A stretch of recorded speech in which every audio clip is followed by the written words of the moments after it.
Осыдан 10 жыл бұрын ұлты тәжік қазақстандық әнші биші Ситора Назарова есімді келіншек 90-шы жылдары атақты болған қылмыстық басшы Сары Алмаздың әйелі болғанын Время басылымына берген сұхбатында ашып айтты.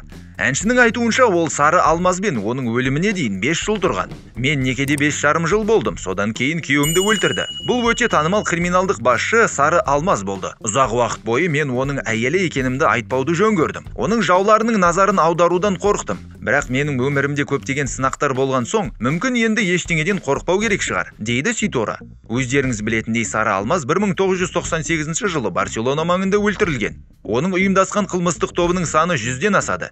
Әсер ету аясы автосалондар желісі, киім-кешек базарлары, ірі бензин компаниясы, Маңғыстау облысындағы бірқатар мұнай ұңғымалары, ойын және ойын-сауық бизнесі Қазақстан мен ТМД елдеріне астық сатумен айналысқан. Ситора Назарованың айтуынша, барлығы ағасы Парвизбен бірге Тәжікстаннан 1993 жылы кеткеннен басталды. Бәрінің себебі соғыс, неге екені белгісіз мәдениет адамдары, актерлар, әншілер, режиссерлар қудалана бастады. Оның үстіне бізде ақсүйектерге жататынбыз.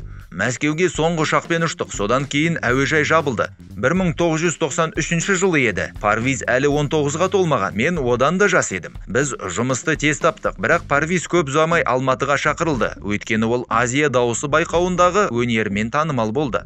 Бірақ қылмыстық басшы Нәсіпбай Нәсеновтың қызы Гүзәл Нәсенова 2018 жылы дәл сол Время газетіне берген сұхбатында әншінің Сары Алмаздың әйелі деген сөздері дәлелденбегенін айтты.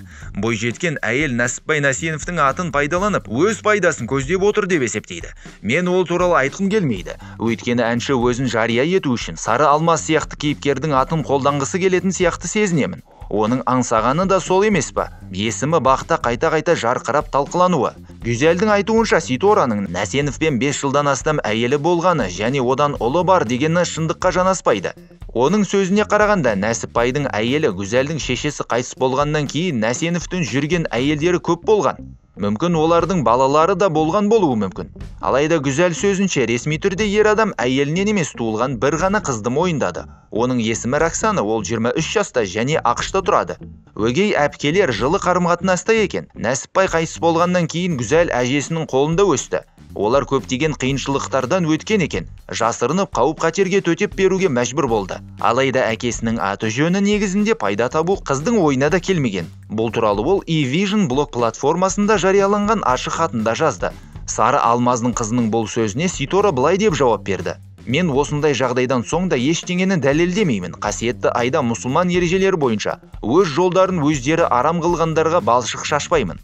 Алғашқы шабуылдар мен өзгертілген фактілерден кейін мен Инстаграмдағы парақшамда теріс ниеттілер мен өсекшілерді кешіретінімді жаздым. Бірақ Алмаздың қызының мен туралы ертегілері қайта шығуда. 9 жасында әкесінен айырылған әйел не айта алады? Оның өмірінің жартысы түрмеде, ал екінші жартысы қашуда болғанын ескерсек. Ол басқа біреудің әңгімелеріне негізделген. Бірақ 20 жыл өтті. Қалағаныңды айтуға болады. Әрине, мен де соғысты бастай аламын, бірақ ол менің сүйіктімнің қызы. Мен оны қолдықтап еміздім. Алмаз қайтыс болғаннан кейін оны өсіруге де дайын болдым. Ол мені жақсы көріп, анам деп атады. Осының бәрінен кейін мен онымен қалай күресемін? Алмаз отбасының басқа мүшелерімен, мысалы анасымен қарым-қатынасыңыз бар ма деген сұраққа әнші былай деп жауап берді. Жоқ, оның анасы өте күрделі мінезге ие. Оның үстіне ұлының өлімі ол үшін өте ауыр соққы болды деп ойлаймын. Бірақ немересі кішкентай қолдарымен үйінің есігін қағып әже ашыңыз деп айғайлаған сәтте де айыптауға немесе ренжуге құқығым жоқ. Біз босағада тұрдық, бірақ ол ашпады. Балам екеуміз әжемізге бірнеше рет бардық, бірақ ол бізді кіргізбеді. Руми қатты сағынып әжеге қашан барамыз деп сұрады. Ұзақ уақыт бойы ұлыма не деп жауап берерімді білмедім. Артынша Алмаздың анасының туыстарымен сөйлесе отырып, оларды да кіргізбейтінін білдім. Мүмкін бұл депрессиямен байланысты болуы мүмкін. Мен әйел ретінде оны түсінемін, өйткені мен де жақын адамымнан айырылдым. Ал бұл жағдай Алмаздың анасына деген құрметіме әсер етпейді. Өйткені ол менің сүйікті адамымның анасы. Ол Алмаздың әкесі Болатбек Нәсеновпен ажырасқан. Біз онымен араласып, жаназа мен жерлеу кезінде ерекше жақын болдық. Ол өзінің беделімен байланысының арқасында зираттан орын бөлуге қол жеткізе алды.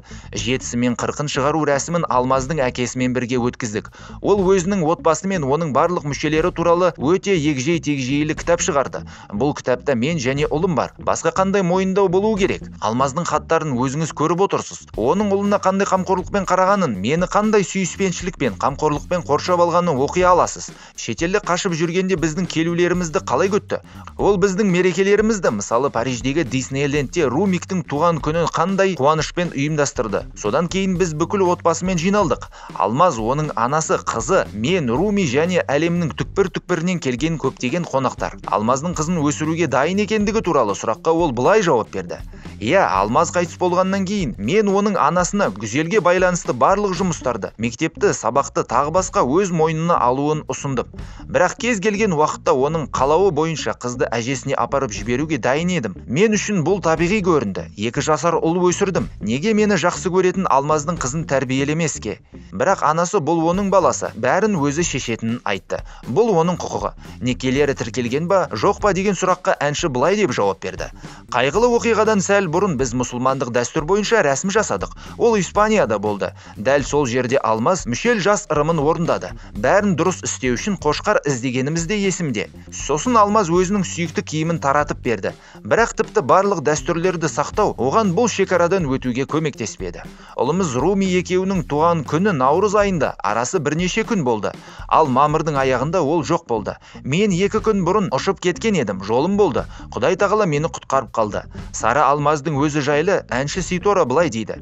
Көпшілікке қылмыскердің өмірі өте қауіпті және қорқынышты болып көрінеді. Бірақ бұл олай емес. Олар да адам. Біздің компанияда біз кез келген тақырыпта сөйлесе аламыз. Луврдағы картиналарды немесе Италиядағы сән трендтерін талқылай аламыз. Алмаз адамдарға өте мейірімді болды. Бұл туралы біреу білсе, біреу білмейді. Ол қаладағы барлық балалар үйіне көмек қолын созды.